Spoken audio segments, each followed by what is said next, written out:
Oh, that was as though there was one clap. Oh, amazing. Beautiful. That gives me good So in vibes sync. It's a for good the time start. ahead. Hit me with it, Corrigan. Well, Mark, I think it's a pretty well known fact to you and to all regular Joe Egg listeners that I have a deep and abiding love for bodies of water, coupled Shut with, up, you coupled with, what? I think, a healthy fear of them. Okay. It's a mix of both. I love water. I'm Hmm. also scared of it. Uh, Interesting. I've also always You, been fascinated by stories of adventure met with peril. hmm. I don't want to personally nearly die climbing Everest or searching the Amazon for the lost city of Z, but I will 100% be a spectator to someone else doing it. Yes.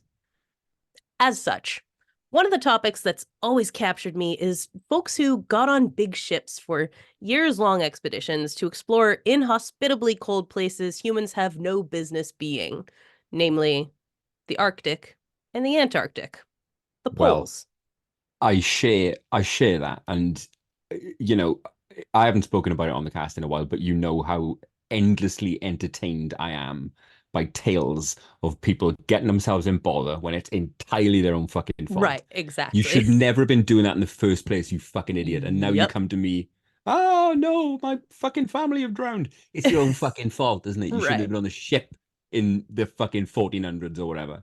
Right, exactly. Like use your brain, you Yeah. know?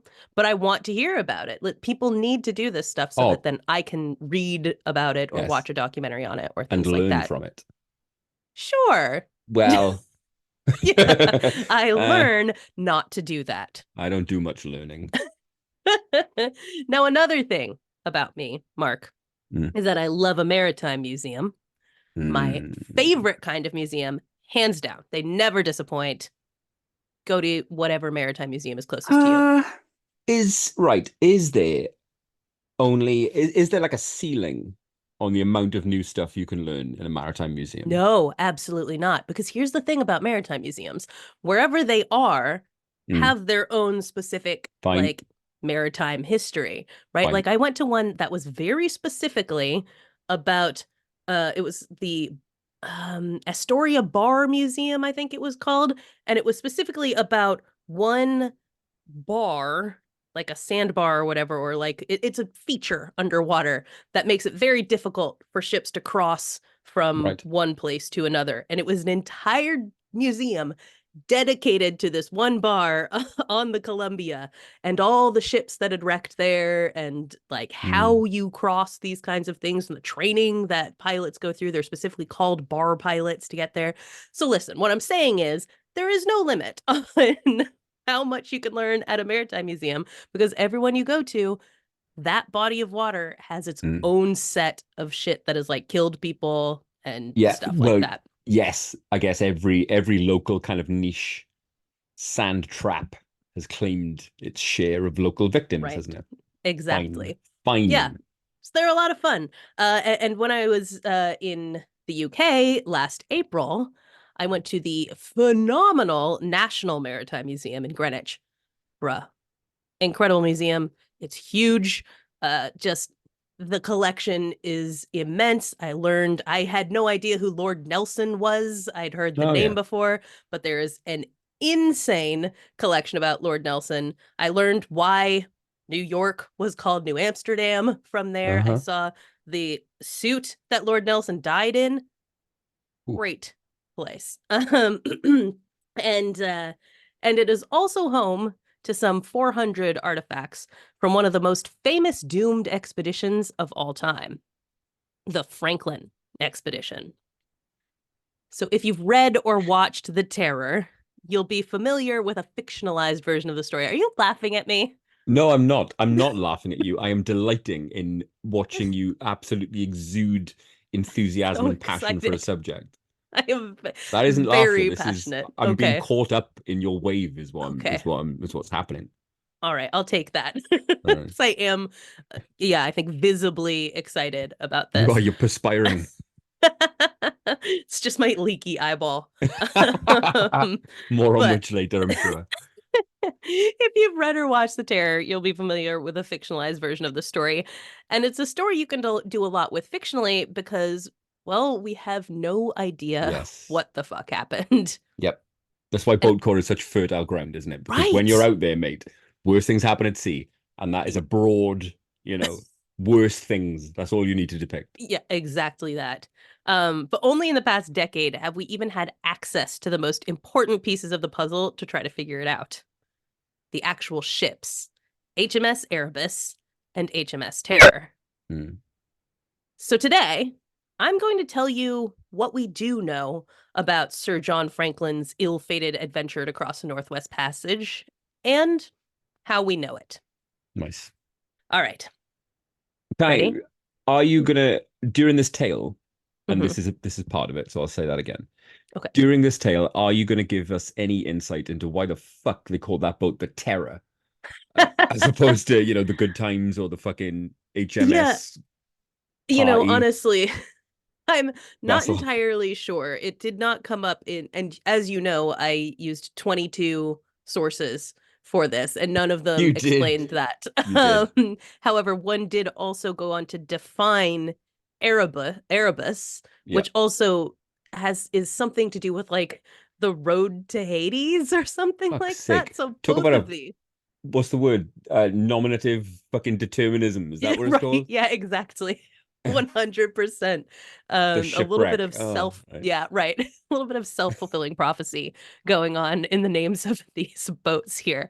I don't know. I assume this is what like the terror is probably supposed to be like, I don't know, like the terror of the Badass. sea, right? Like it's supposed Yeah, to be yeah, yeah, yeah, yeah. it's They like, were going in for Pirates of the Caribbean, it's like the sexy. Dauntless. Yeah, like you're Yes. like, ooh, this is a message to other people. Yep, yep, Uh, yep. but it ended up being a message to themselves. Well, you get the energy you put out into the world, that's all I'll Right, say. exactly. So, shall we begin then? Let's do it. And as you quote sources, I'm going to be counting them down like the fucking count of Sesame Street. 21 sources. They're Right. not, I didn't quote all of them in here. I just Okay, okay, okay. used 22 sources to parse together all the Or maybe pieces like of this. So Solid Crew. You got 21 sources to go. You got 21 sources to go. Go on. Sure. Cut that bit. No. Okay. It was May 19th, 1845, when Erebus and Terror set off under the command of Sir John Franklin to find the elusive Northwest Passage, Yeah. which was basically a route no one had yet fully discovered yet, but everyone was pretty sure existed and would make it so that ships could pass from the Atlantic to the Pacific via the Arctic. I remember this clearly from the show. The show did this bit justice. Oh, really? Okay. Yes. I read the book in Mm, 2008. I did not like it. It was a long 900-page slog. mm. But I did not, I only watched like 2 episodes of the show, and then being the person I am, just kind of forgot about it. The But first season of the show was terrific. I was fucking properly gripped. yeah, it's, you know how I am with those things. I'm like, I need like constant stimulation. Those little slow burns are a little difficult for me. Mm. Plus, But I I've heard have only great things. I have a big man boner for Jared Harris. I love him. Oh, same. Lord. I mean, I think I've raved on here about Lane Price at least once before, Yep, my yep, yep. absolute favorite character from Mad Men. Yes. So anyway, I did look up the Northwest Passage because I realized as I was reading about this that I'd honestly only ever heard of the Northwest Passage in regards to people failing to find it. Ah, I So I was like, see. is there a Northwest Passage or Yes, the uh, elusive Northwest Passage. yes, it Mm. does exist. And they were on the path of the Northwest Passage. It's a bunch of waterways through the Canadian Arctic archipelago. And it was actually a Norwegian by the name of Roald Amundsen who would eventually be the first to make it all the way from east to west across the Northwest Passage in an expedition that lasted from 1903 to 1906. So to be clear, it's another 60 years after Franklin's expedition for anyone to finally conquer this beast of a waterway. And What? Okay, so what made it such a bitch to ice. tame? It's Ice, right? straight up Okay, okay, ice. okay, That okay, okay. is, Yeah, yeah, that's yeah. not like you're not getting attacked by whales or anything Mm, like that. It is simply super fucking icy. So it's basically just like a series of inlets and things mm, like that. And every inlet that you're going through has a ton of ice and ice features, and it's always trying to lock I you see. into it. So that Yep. is what made that so difficult to cross. And to me, like at this point, it's like they've been, by the time we get like Roald Amundsen getting there, it's been 4 centuries that people have been trying to cross the Northwest Passage, which to me would indicate maybe it's not worth it. like, okay, we want It's to like telling that find to a this fucking route for mariner, though. right. We want to find this route for It's trade. like a red rag to a bull, Okay. that is. I'll be Yeah. the one. Yeah, I'm gonna be the guy. Mm, Um, but it eventually ended up basically being an underwater highway for submarines during the Cold War. That's like the most useful thing it was really used for. And now, thanks to global warming, it's actually not that treacherous to cross. yes. So hey, go us. I'm sure John Franklin would be proud, We conquered the Northwest Passage, all right, but not right? how they wanted. No. We were But at gonna what get there cost? somehow. Anyway, May of 1845, like I said, Franklin and 134 crew members, which would eventually become 129 when 5 lucky bastards were discharged early, set off in search of this fabled crossing between the Atlantic and the Pacific. Franklin was not the first choice to lead this expedition, nor was he even really on the radar for that matter, despite the fact that he'd already been on 3 trips to the Arctic previously, as a commander on 2 of those ventures. For political reasons, though, his rep was in the dumpster after a catastrophic stint as governor of Tasmania, which is called Van Diemen's Land at the time. But his wife, Lady Jane Franklin, who was by every account a fucking badass, was like, nah, you ain't going out like that, and began working to rehabilitate his shattered image. So she lobbied hard for her husband to be sent out on this expedition. And while 5 dudes were asked before him, eventually he got the job. It's honestly kind of ironic how hard these folks worked to ultimately send him to his death. I seem to remember that was covered in the show as well, the Mm, politicking and the machinations that got him yeah, that gig. right. But it's not like he didn't know how precarious his life would be on the voyage. On one of Mm. his previous jaunts to the Arctic, he'd had to resort to eating his shoe leather to survive, garnering him the nickname the man who ate his boots. Yeah, right there, buddy. Not creative at all, No, that nickname. not in the slightest. It's like, but there's something like more galling about like a nickname like that. It's almost like, how kids will Yeah. will just Yeah. be like, okay, t-shirt. And you're like, oh, I am wearing a t-shirt. you know, like something about it being straightforward makes it more insulting. I must tell you later about the cruelest nickname I was ever witness to in school. Fuck me, so You're cruel. not gonna say it now. Oh, I can do. So, this was not me, right? And I'm not just fucking saying that. It was not me. But a girl in my year had awful skin, right? Oh Eczema, no. just terrible, terrible eczema, which led to her being christened Teddy Roughskin. Oh, that is terrible. But It's just like so cute and yeah, so awful. yeah, awful. Anyway, sorry. The man who ate his boots. Oh, I Man who did ate that his one boots. time. Fuck. Factually Yeah, accurate. it's not a thing I do, guys. It's just one fucking time. I'm a skilled seaman. Hey, but in comparison to what some of his You eat crewmen would one end up shoe. having, Sorry. in comparison to what some of his crewmen would end up having to eat later on, though, boots maybe Mm. aren't so bad. Mm-mm-mm. But we'll get there. Now, these ships were kitted out as far as mid 19th century maritime situations go. According to the New York Times, quote, the ships were former bomb vessels that had been refitted with iron plating, furnaces, and steam engines. They carried the latest magnetic surveying instruments and were provisioned for 3 years, with the ship's manifest listing 32,289 pounds of preserved meat, 1,008 pounds of raisins, and 580 gallons of pickles. Also aboard were 2,000 books, a hand organ, and a daguerreotype. Nice. This Which ship is a kind also of had, camera. yeah, it's a type of Right. camera, exactly that. Um, the ship had like a state-of-the-art steam heating system that wouldn't exactly keep the ship piping hot, but would be much more comfortable than most sailors would have been accustomed to. And all of this is important because these journeys were long. as in years, Yeah, yeah, which yeah. is truly hard to wrap my head around. Like, think about this. We were going absolutely bonkers in lockdown for a year and a half or whatever, right?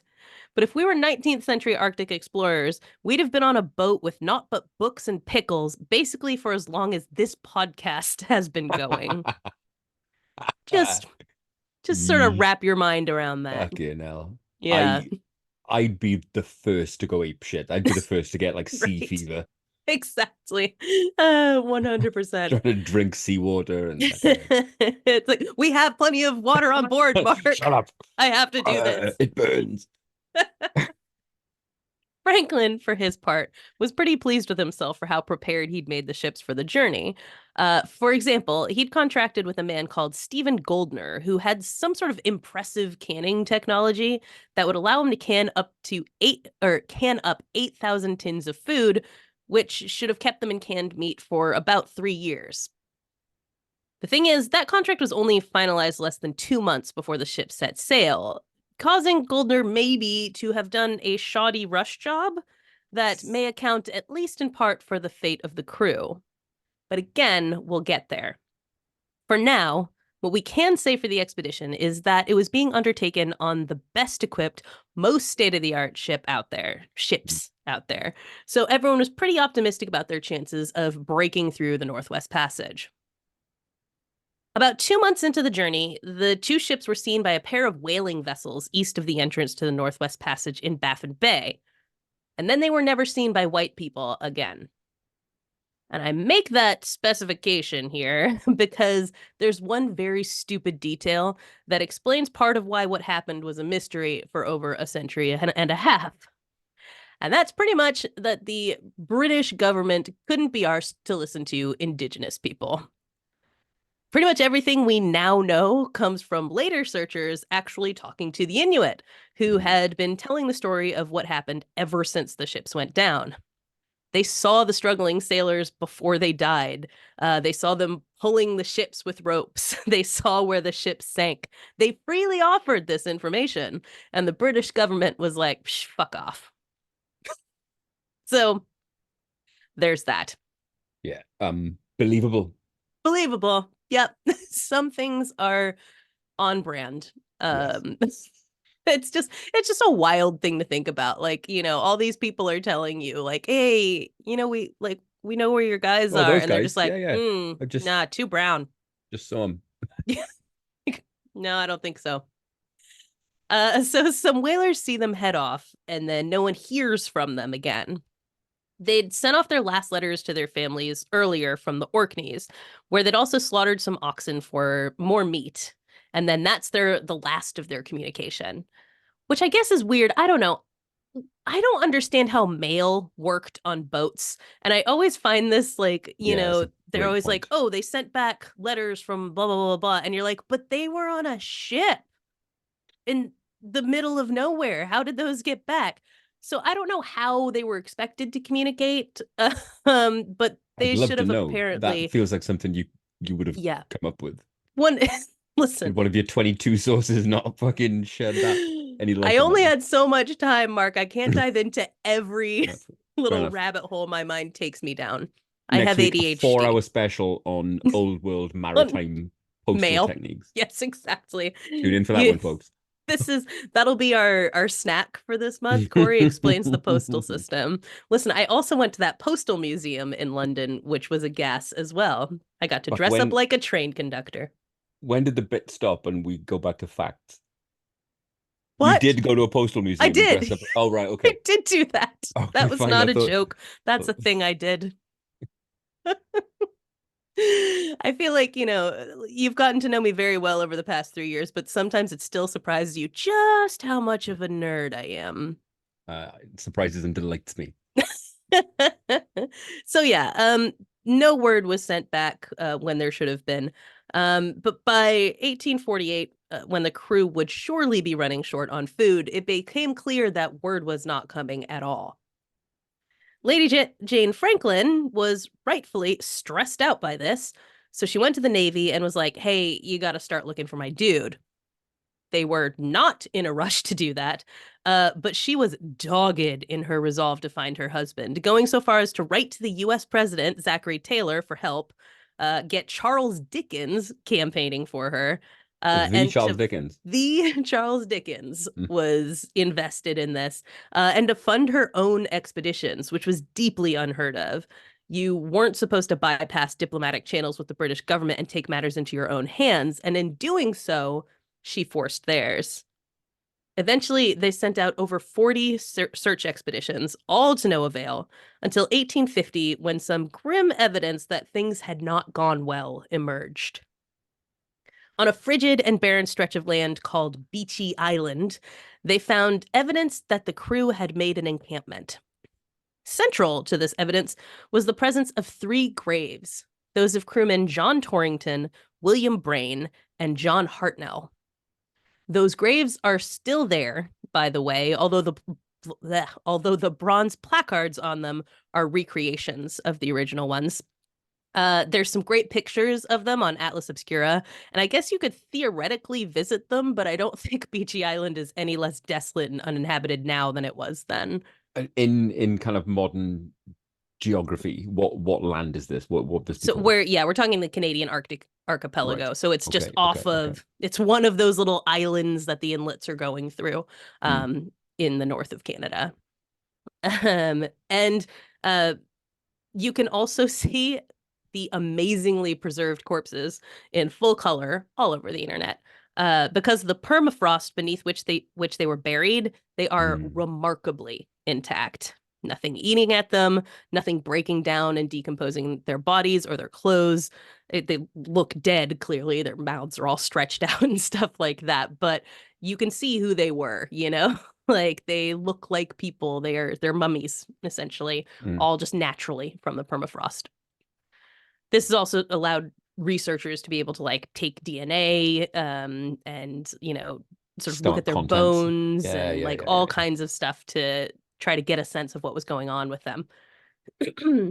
But they find these graves of these sailors in 1850. And then in 1859, at another site known as Victory's Point on King William Island, they find two handwritten messages scrawled on a single admiralty form. One was written in May of 1847 and was just like, things are chill, Franklin's in charge, we're doing our thing. But the second, written in April of 1848, explains that 24 people, including Franklin, had died and that the ship had been trapped in ice for the past 19 months, causing the crew to eventually abandon the ships. The note explains that they're planning to walk back to a place called Back's Fish River. And as a side note, it's kind of bonkers that the April of 1847 letter was like, yep, all well, despite having been stuck in ice since September of 1846. And considering, according to the second letter, Franklin died just 2 weeks later on June 11th of 1847. Ugh. So shit apparently went south slowly and then Mm. real quick. Yep. The drop off Like, was steep. yeah, I'm guessing that like to a degree they must expect to be stuck in ice, Sure. like this is just part of the process. We're going to be stuck in ice for a while and then we'll break through it and everything will be good. But after 19 months they were like, well shit. We're not getting out of this. And One they tried day to it's walk away. pickles. The next day it's shoes. Exactly. Or worse, as we'll get to. As expeditions continued, other bits and pieces were discovered, like a couple skeletons, things that had belonged to the crew, a sled, and various letters.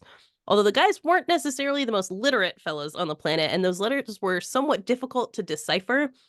And for some reason, some of them were written backwards, causing people to at first think What? they were written in German.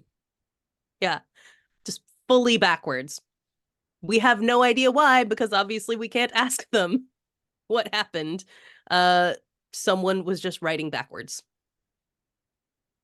Of all of this so far, that has properly caught my imagination. What the Yeah, fuck was going it's on the weird, Terror right? that day? Yeah, right. Did someone's like mind just sort of break and they started doing that? Or maybe, it seemed like it was sort of like a journal entry of some sort. So maybe to keep other people from reading it, they wrote backwards or something like that. Like, No, I'm not expecting you to know, but backwards by word or backwards by letter? Because like by letter. So like as in like if it said the, it would say Oh, EHT. Yeah, it oh, would say wow, et. that's And cool. then yeah, Mm. so everything completely backwards. Very wild. But nothing that was found really gave much of a picture of what happened. It was again the Inuits who were able to fill in some of the blanks, which were gruesome. For example, Inuits pointed Scottish explorer John Ray to piles of human bones that had been cracked in half, a telltale sign of cannibalisms. Animals don't snap bones in half generally, humans do, to get at the marrow inside of it.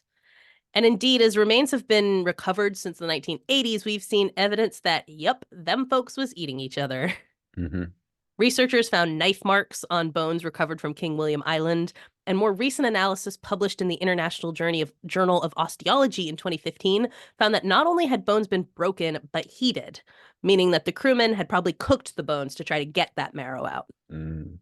This shows just how desperate they were because they would have already eaten whatever meat they could have gotten off the corpses before engaging in what's called end stage cannibalism, Oh, resorting wow. to getting up into the bones. Oh. Not And great. again, never before had I even considered that there are there's a scale of cannibalism. Yeah, apparently that like phases of cannibalism are an Oh, absolute thing. There's multiple of them, and this is just yeah, you the better last part is end believe stage cannibalism. I've got my cold open for next week. I'll look forward to it. Mm. You know, that's a favorite of mine. So, late 20th century researchers who came across these remains ran all kinds of tests on the bodies to try to see if they could tell us anything about why all these men died, aside from, being stuck in ice. And one of the things that they found initially was in the three corpses buried on Beachy Island, a high amount of lead. Now, can you think of what might have happened that I mentioned before, Mark?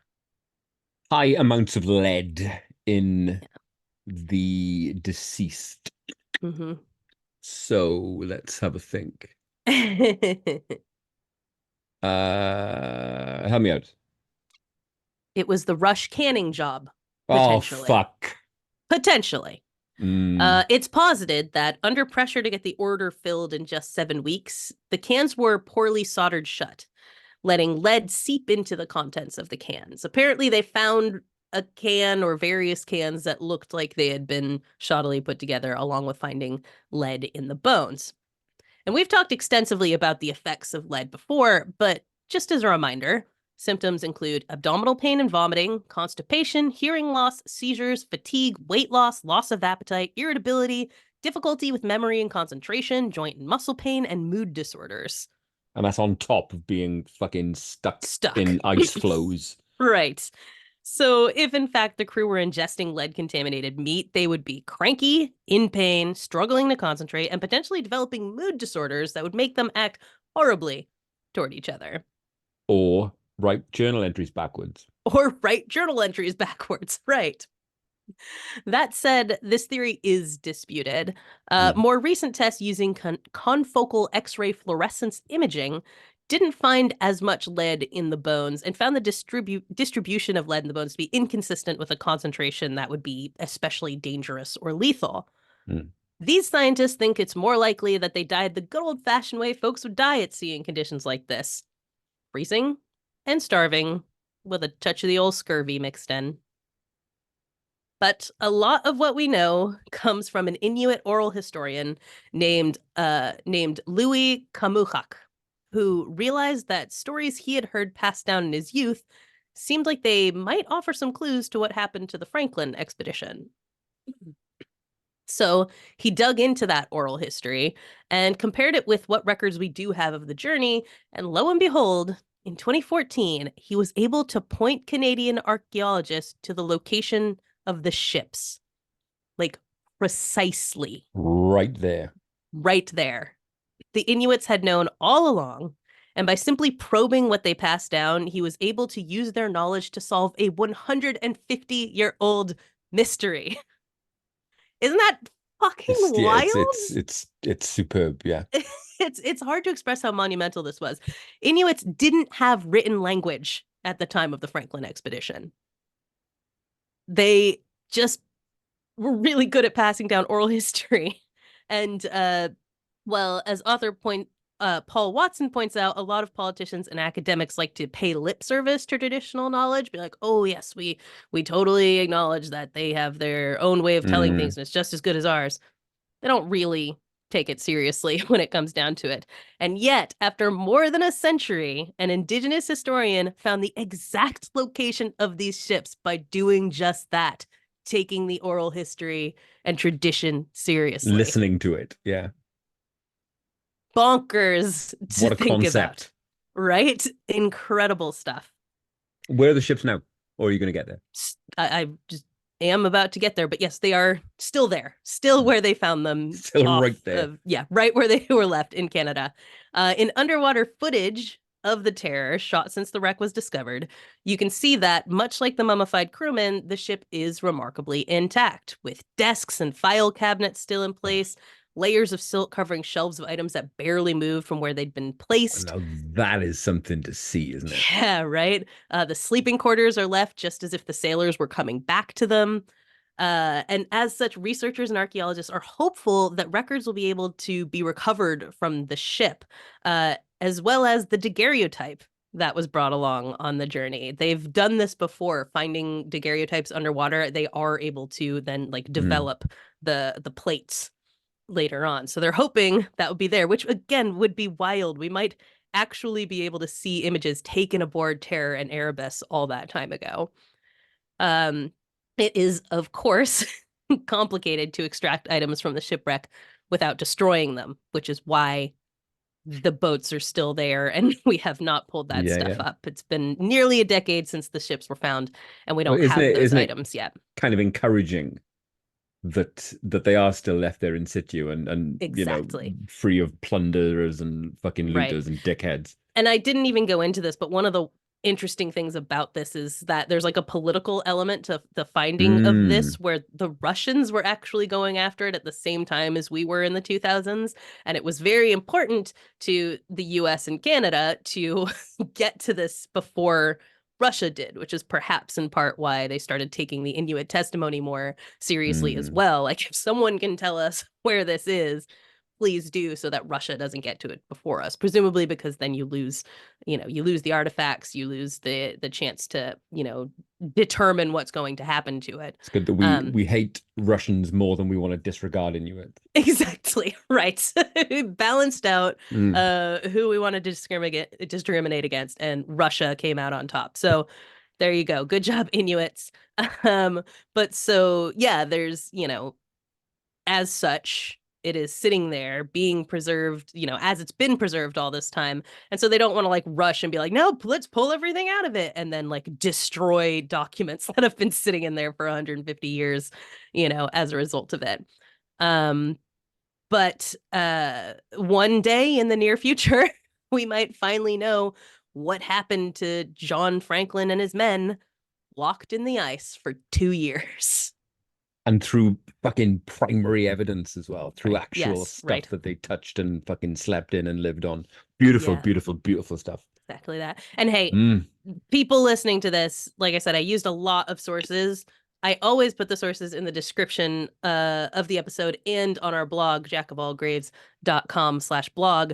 Go take a look at them, because while we don't have a lot from the Franklin expedition, what we do have has been sort of meticulously cataloged on the internet. So you can go on the Maritime Museum website and you can look at the 400 artifacts that they have from there. You can see those mummified corpses. You can see the Victory's Point letter, the handwritten letter, how it was scrawled out. All of this stuff is available to you on the internet, and it's in my source list. The video of exploring the Terror, it's all there. So I highly recommend checking out the sources on this one. You love it, don't you? I do. So into it. It's so cool. Exploration. I can't fucking articulate how much I like it.